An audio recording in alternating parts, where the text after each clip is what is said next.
मेरा जो लक्ष्य है वो है भगवत प्राप्ति, और वो सबका अधिकार है। छत्तीसगढ़ समेत गरियाबंद में इस बात की चर्चा है कि शहर के एक बेहद नौजवान वासुदेव धर्मन के रूप में उनकी पहचान बन रही है। देश विदेश के लोग आ रहे हैं, उनके प्रवचन सुनना चाहते हैं।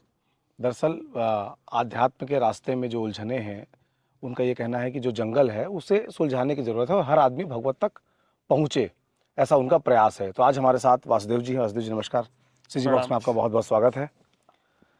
हाँ। मुझे ये बताइए, सबसे पहले एक पर्सनालिटी कल्ट होता है हम्म जो जितने भी स्वामी हम कह लें हम्म या धर्म का रास्ता दिखाने वाले लोग, हम्म उनकी पर्सनालिटी एक होती है अलग सी। आप एकदम नौजवान हैं, हम्म इस उम्र में लोग मोह माया में फंसे रहते हैं।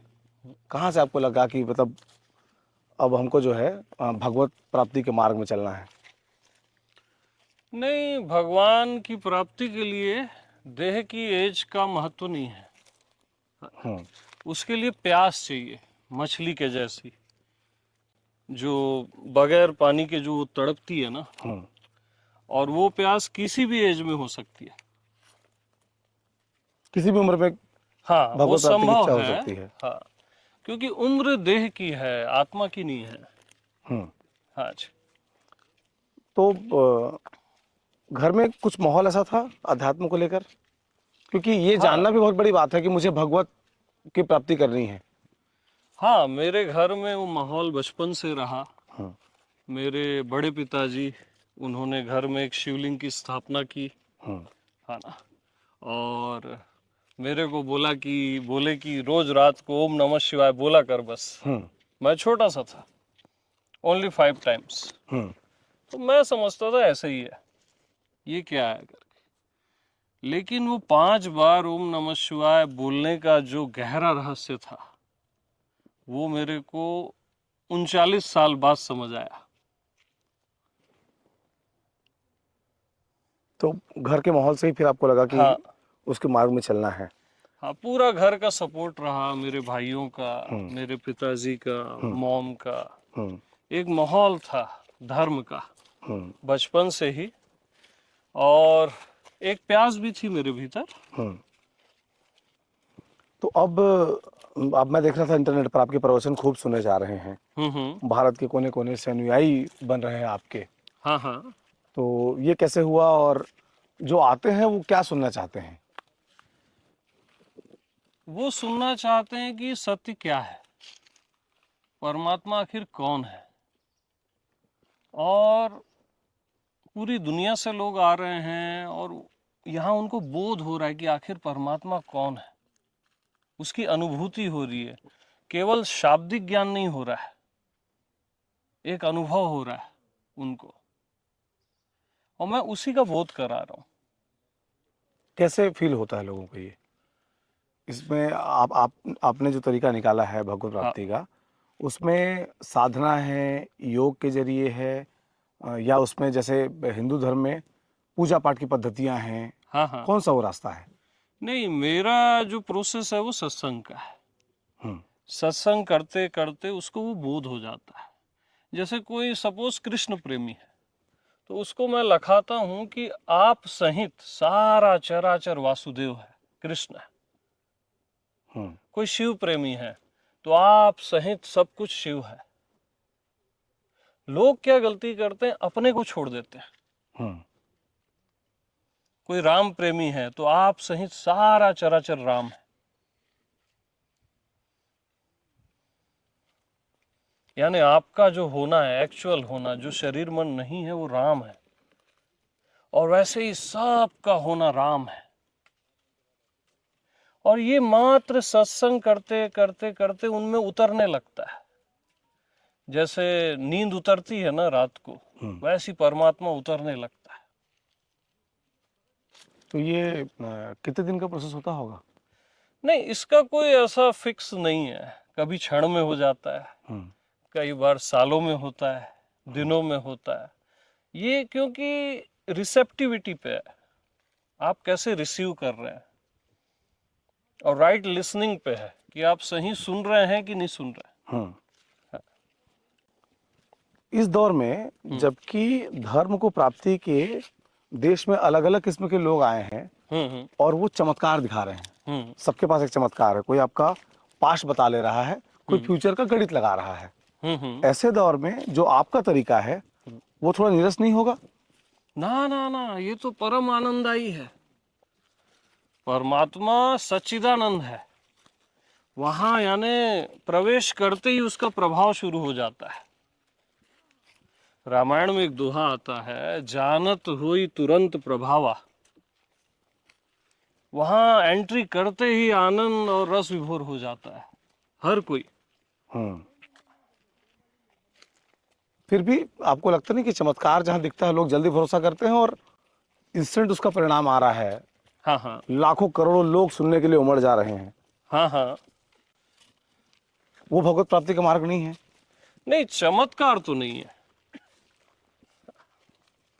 क्योंकि देखो, क्योंकि आपने अगर कोई भी चमत्कार देखा है ना, जैसे सपोज आपको किसी ने यहाँ पे गायब कर दिया, आपने एक चमत्कार देखा, बैठिए। तब आप किस चीज से वंचित होगे मालूम? ये पूरा अस्तित्व है जो चमत्कारिक है, इससे आप वंचित हो जाओगे। आप देखो ना, ये वृक्ष, ये सूर्य नारायण, आपका होना, ये सब का होना कितना चमत्कारिक है। फिर ये असली परमात्मा का चमत्कार नहीं दिखेगा। मतलब चमत्कार की जरूरत नहीं है परमात्मा कोई को प्राप्त करने जरूरत के लिए? नहीं है चमत्कार की, जरूरत है प्यास की, प्रभु की प्यास या स्वयं को जानने की प्यास। और प्यास से वो दौड़ा चला आता है, बस एक सही सत्संग उसको मिल जाए, एक राइट गाइडेंस, तो वो आपके जीवन में उतरने लगता है। ऐसे में तो जो बड़े बड़े जिसको सत्संग का नाम दिया जाता है और बड़ी संख्या में भजन चलता है, नुस्खे बताए जाते हैं काम करा लेने के, रूह के बाधाओं को पूरा करने के, मेरे इशारा आप समझ रहे हैं जो इन दिनों हाँ चर्चा जी, में है। हाँ जी। नहीं, वो ठीक है, भजन सुंदर है, भगवान का नाम जप सुंदर है, कोई भी चीज देखो व्यर्थ नहीं जाती। भगवान के नाम पे आप नाम जप कर रहे हैं, भजन कीर्तन कर रहे हैं, अद्भुत है वो +1 है, सबसे कल्याण ही होगा वो। हाँ, लेकिन जो चमत्कारिक चीजें हैं कि किसी इच्छा के नाम पे आपको कुछ कराया जाता है, वो गलत है। इच्छा केवल प्रभु की होनी चाहिए, और प्रभु के आने से तो सब आ जाता है। तो आगे क्या प्लानिंग है आपकी? गरियाबंद में ही रहकर आप ये करने वाले हैं, लोगों को भगवत मार्ग पे ले जाने का जो माध्यम है? हाँ हाँ हाँ, गरियाबंद पे तो मैं रहूंगा ही, और कहीं बाहर जाना भी पड़ा तो जाऊंगा। मैं जाता भी हूँ सत्संग के लिए, जहाँ इनवाइट मुझे करते हैं वहाँ सत्संग करा के, मेडिटेशन करा के आता हूँ मैं वहाँ से। कितने दिन का प्रोसेस होता होगा ये? 5 डेज 7 डेज एटलीस्ट प्रोग्राम होते रहते हैं, तो वो मैं कंटिन्यू करते रहता हूँ। और बहुत सारे मित्र यहीं आ जाते हैं, तो यहाँ निरंतर सत्संग चलता है गरियाबंद में, और मेरे को बड़ा प्रिय भी है गरियाबंद। वो जंगलों से घिरा हुआ, नदियों से, और यहाँ के लोग बहुत ही भोले भाले लोग, प्यारे लोग, अद्भुत लगता है मेरे को गरियाबंद। जो आपका रास्ता है, जिस रास्ते से आप भगवत मार्ग पे लोगों को पहुंचाना चाहते हैं, और बाकियों का रास्ता जो है, क्योंकि देश में बहुत से संत हुए, सबके अपने अपने तरीके रहे। हाँ कुछ लोग लिबरल रहे, ओशो लिबरल थे, वो बहुत ज़्यादा आडंबर पे भरोसा नहीं करते थे, हाँ लेकिन आप सबको स्वीकार करते हैं। हाँ, मुझे भरोसा है, मेरे को इस अस्तित्व के कण कण पे भरोसा है, क्योंकि मैं देख रहा हूं ना, यहाँ का हर पत्थर भगवान है, शिव है, भूतेश्वर नाथ है, तो मैं कैसे भरोसा नहीं करूंगा? लोगों में एक ही कमी हो गई है कि उनको अब श्रद्धा नहीं है, और श्रद्धा है ना तो फिर सब भगवत स्वरूप है, हर पत्थर फिर भगवान है। और रियल में है, ये कोई डायलॉग नहीं है। इवन आपकी आत्मा भी स्वयं परमात्मा है और सब कुछ परमात्मा है। जब ये बातें आप कहते हैं हम्म। तो आपके शिष्य और तो मुग्ध मुग्ध हो जाते होंगे। हाँ, वो अच्छे से ग्रहण करते हैं। उनके भी कई सवाल होते हैं, उनका एक पास्ट होता है, फिर वो पास्ट की जर्नी होती है। तो धीरे धीरे धीरे वो स्वयं आत्मा में, मैं आत्मा भगवान में स्थापित होते हैं वो। इन सब के बीच हम्म। एक बात ये भी है कि जो सनातन धर्म की परंपरागत चीज चली आ रही हैं, हम्म। इनमें इसका जो फॉर्मूला है भगवान को प्राप्त करने का सिर्फ भजन है हम्म। और भक्ति का मार्ग है, भाई उस पर चलिए, हम्म। यज्ञ करिए।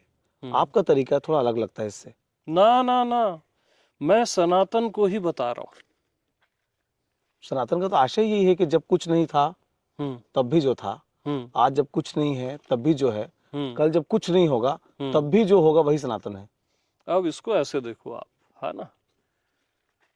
तो जब कुछ भी नहीं था, है ना, हम्म। इवन जब था भी नहीं था, हाँ, था भी नहीं था, जब था भी नहीं था, नहीं था, तो इसको था बताएगा कि नहीं था बताएगा? था बताएगा। था ही बताएगा ना, कि था कि नहीं था। और रहेगा भी नहीं रहेगा को कौन बताएगा? रहेगा ही रहेगा बताएगा। ही बताएगा। तो वो कौन है? आप ही हो ना। हम्म। आपका जो एक्चुअल बीइंग है, जो मन बुद्धि नहीं है, शरीर नहीं है, जो आपकी आत्मा है, वही तो बता रहा है ना था कि नहीं था। और वही तो सनातन है, शाश्वत है। क्योंकि जब था भी नहीं था तब भी आपका मैं था। मैं यानी अहंकार नहीं, हम्म। मैं यानी आपकी आत्मा। वही तो सनातन है।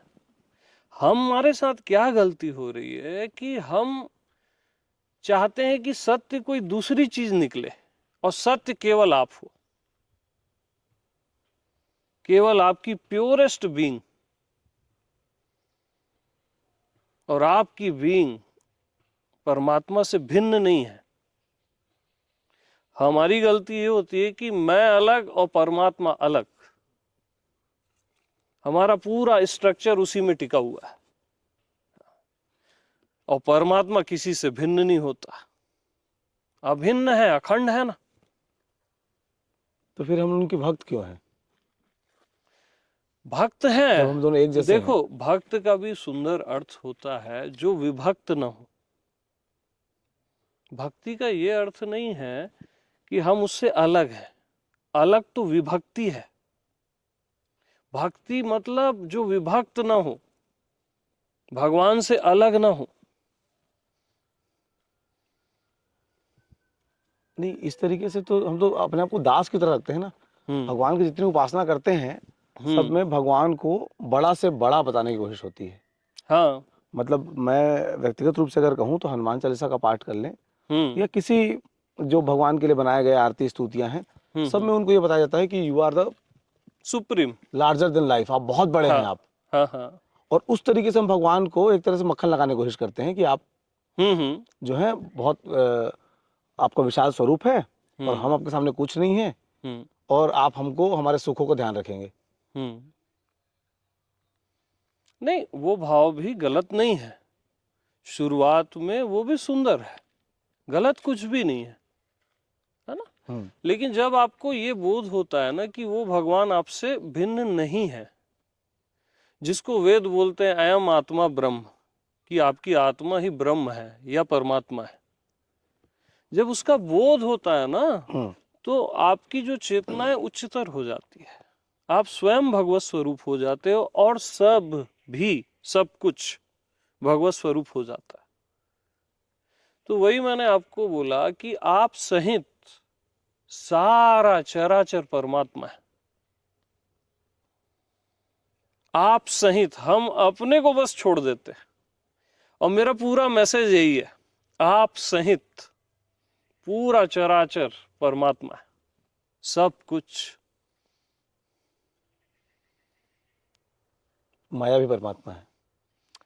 माया परमात्मा तब है जब उसको परमात्मा जानोगे। माया में जियोगे तो नहीं है, फंसे रहोगे तब नहीं है ना। लेकिन उसको एक्चुअल जानोगे ना, तब वो भी परमात्मा है। परमात्मा से अलग कुछ होता ही नहीं है। तो इस आपका परिवार है, शादी वादी की आपने? हाँ, मैरिड हूं मैं। हाँ, और व्यवसाय क्या करते हैं घर में? फैमिली बिजनेस कुछ होगा? बिजनेस है मेरा। और फिर इसके समय कैसे निकालते हैं, क्योंकि आज की तारीख में हाँ, आध्यात्म के लिए भी समय निकालना होता है। नहीं, समय निकल जाता है, क्योंकि अगर आपकी प्राथमिकता परमात्मा है, प्रायोरिटी, तो समय आप इजीली निकाल लोगे। आपकी प्रायोरिटी अगर धन है, तो जैसे लोग धन के लिए समय निकाल लेते हैं ना, वैसे ही तो है, और क्या। तो फैमिली सपोर्ट रहता है आपको? हाँ हाँ, पूरा सपोर्ट रहता है। कि वो भी आपके तरह हो गए हैं, मतलब ना, भगवान ऐसा भी प्राप्ति के नहीं बाद? बोल सकता मैं, बट हाँ। पूरा सपोर्ट रहता है। और सबकी अपनी जर्नी है फैमिली की। वो अपने अपने ढंग से प्रभु को याद कर रहे हैं और अपने में आनंदित है। आप इस जो जितना ज्ञान का आपका आलोक है वो इंटरनेट के जरिए पहुंच रहा है लोगों तक आज आज। और कुछ जो आपके अनुयायी होंगे वो शायद आपसे मुलाकात करने के लिए यहाँ भी आते होंगे, या शायद आपको जाना होता होगा सत्संग के लिए किसी दूसरे शहर में। हाँ, बहुत सारे लोग आते हैं देश विदेश से, हम्म। निरंतर आ ही रहे हैं। उनको मैसेज पहुंचाने का माध्यम क्या है? वो भी इंटरनेट के जरिए आ रहे हैं? हाँ, मैसेज जैसे टेलीग्राम है, यूट्यूब है, हम्म। तो उससे सारी मैसेजिंग हो जाती है उनको, वो आ जाते हैं इजिली कांटेक्ट करके। अच्छा, हाँ जी। समय मिलता होगा उनको? हाँ हाँ, उस टाइमिंग रखे हैं और कांटेक्ट नंबर दिया हुआ है, वो सब अटेंड करते हैं हमारे सारे मित्र हम्म। और इनवाइट करते हैं। हम्म। तो उनका व्यवस्था वगैरह कैसे करते हैं सब? व्यवस्था अभी तो हम खुद ही किराए के उसमें रह रहे हैं हम्म। और वहीं व्यवस्था हो रही है, खाना पीना रहना।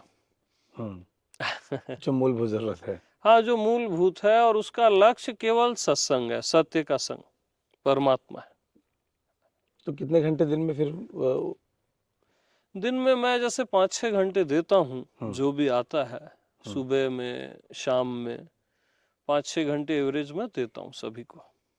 अच्छा, बहुत अच्छी रही आपसे बातचीत। हाँ अब जी। हम जब भी गरियाबंद आएंगे तो आपसे मुलाकात जरूर करेंगे। जी जी, मोस्ट और वेलकम। जिस चीज़ की तलाश में हम लोग भी हैं हम्म। उसको भी जानने की कोशिश करेंगे कभी। ये तो और सुंदर बात है, अद्भुत है ये। कि खबरों से इतर भी एक दुनिया है, हाँ जी, हाँ जी, उसको भी जानना होगा हम लोगों को। बिल्कुल बिल्कुल। क्योंकि परमात्मा बेखबर है और हर जगह अपना एहसास करा रहा है, और मैं चाहता हूं ये एहसास सभी को हो, सबका अधिकार है। तो आप देख रहे हैं सीजी बॉक्स। हमारी अच्छी खासी बातचीत रही वासुदेव जी से, और हमारी कोशिश होगी कि आने वाले दिनों में जब उनका सत्संग चल रहा हो उस दौरान क्या महसूस होता है, उनके जो अनुयायी आते हैं देश विदेश के अलग अलग हिस्सों से, उनसे भी बातचीत करें और चीज़ों को आप तक पहुंचाने का प्रयास करें। जोहार। प्रणाम।